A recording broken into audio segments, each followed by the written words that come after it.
Hey everyone, welcome back for another deep dive. This time we're taking a trip back to the sweltering summer of 1518 in Strasbourg. Strasbourg, yeah. Picture a bustling city right in the heart of Europe. Markets, churches, the works. Normal life, basically. Until it wasn't. Exactly.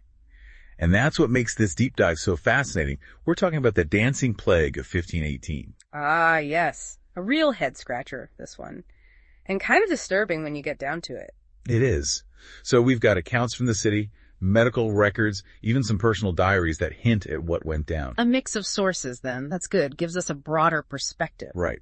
And today, we're going to try and understand what it must have been like to be there. Like if we were suddenly plopped into Strasbourg in 1518. Yeah.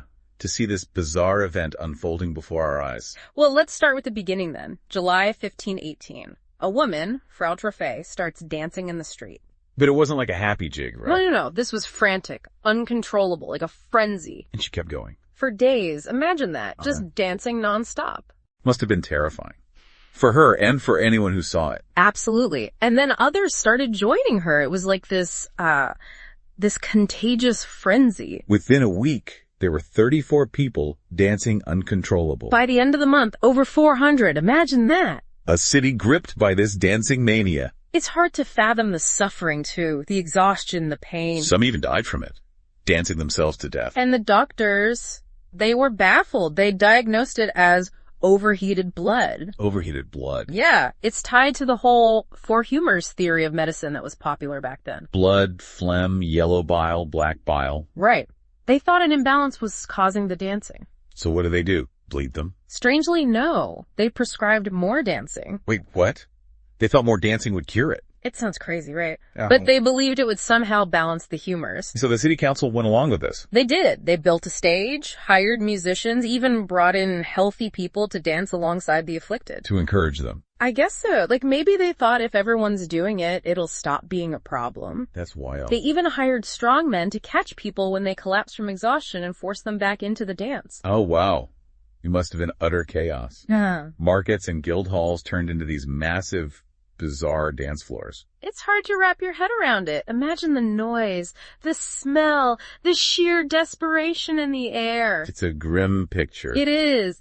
And then there's the story about the dancers being sent to a shrine dedicated to Saint Vitus. The patron saint of dancers, ironically. They'd circle the altar, some wearing red shoes, praying for a cure. Seeking relief from this torment.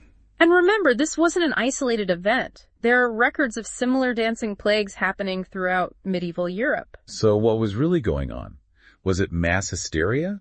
Some kind of collective psychological breakdown? It's possible. Mass psychogenic illness, as it's called, can happen under extreme stress, fear, or social pressure. It's like the mind playing tricks on the body, making it do things it wouldn't normally do. Right.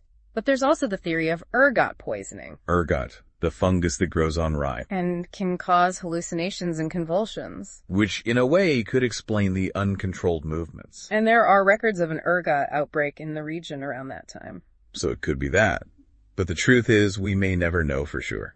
Yeah, the dancing plague remains one of history's most baffling enigmas. But it does make you think, doesn't it?